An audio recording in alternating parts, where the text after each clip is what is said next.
Ակնհայտ է, որ գործող իշխանությունը ձեռնարկելով սահմանադրական փոփոխությունների գործընթացը հետապնդում է իր համար մի կարևոր նպատակի հաստատել քաղաքական մենաշնորհ եւ դրանով իսկ հավերժացնել իր իշխանությունը։ Սակայն այդ գլխավոր նպատակը քողարկվում է տարատեսակ անհիմն մեկնաբանություններով, որոնցից ամենացնցուն այսպես ասած նա է, որ իբր այս սահմանադրական փոփոխություններով վերացվում է նախագահական ընտրությունը,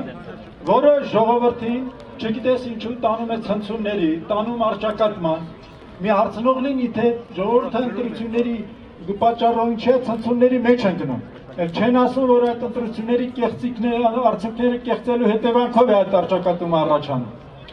Եվ զավեշտը հասնում է այնտեղ, որ իշխանությունները այս սահմանադրական փոփոխությունները բացատրելու համար հայեցակարգ են մշակել։ Եվ ինչ են ասում այդ հայեցակարգում, որ քանի որ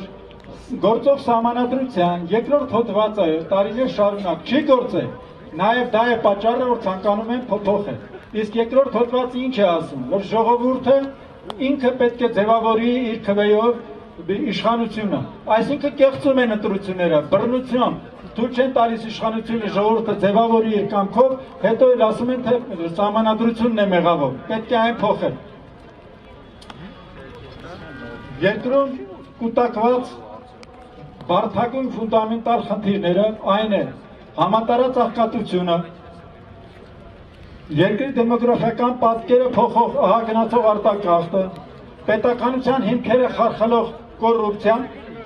բացատրվում է այս սահմանադրության թերի լինելով։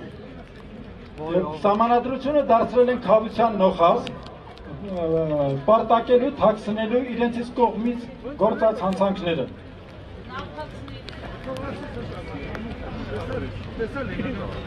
Այն շտապողականությունը, որով իրականացվում է սահմանադրական փոփոխությունների գործընթացը, ցույց է տալիս, թե որքան է վարչախումբը կարևորում այս փոփոխությունների իր իշխանությունը արդեն ասեցի երկարաձգելու համար։ Սակայն Հայաստանին անհրաժեշտ են իրական փոփոխություններ, ոչ թե մի խումբ մարդկանց շահերից բխող եւ հապճեպ իրականացող սահմանադրական փոփոխություններ։ Գործող սահմանադրությունը բոլորովին չի խոչընդոտում երկրում առկա խնդիրների լուծմանը։ Ամեն գնով սահմանադրական փոփոխություններ անցկացնելու գործելակերպը անթույլատրելի է։ 10 տարի առաջ նույն ձևակերպումներով մեզ բացատրում էին, որ սահմանադրական փոփոխություններ անցկացնելով երկիրը կգնա բարգավաճման եւ կդառնա ժողովրդավարական երկիր։ Բոլորս գիտենք, որ դա բոլորս սին խոստումներ են։ Որևէ առաջընթաց չեն կարող արձանագրել։ Ժամանակն է հասկանալ, որ ընտրություններ, հանրաքվեներ կեղծելով եւ անվերջ սահմանադրություն փոխելով երկիր չես կայացնի։ Նախ եւ առաջ պետք է կատարել սահմանադրության պահանջները, ձևավորել սահմանադրությունը հարգելու ավանդույթ։ Սահմանադրական նորմերը չպետք է մնան թղթի վրա։ Սահմանադրություն խախտող իշխանությունը պետք է հեռացվի, ոչ թե սահմանադրություն փոխի։ Այսօր երբ Հայաստանը կանգնած է լուրջ մարտահրավերների առջև, առաջնահերթ խնդիր է հասարակության համախմբումը։ Դրան կարելի հասնել միայն երկրում ժողովրդավարական ընտրություններ անցկացնելով, օրինական իշխանություն ձևավորելով։ Սա է օրվա հրամայականը, եւ դրա համար քաղաքական ուժերը եւ քաղաքացիական հասարակությունը պետք է համատեղեն իրենց ջանքերը։ Այս է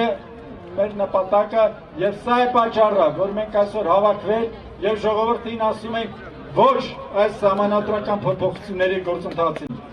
Լավ մնացեք։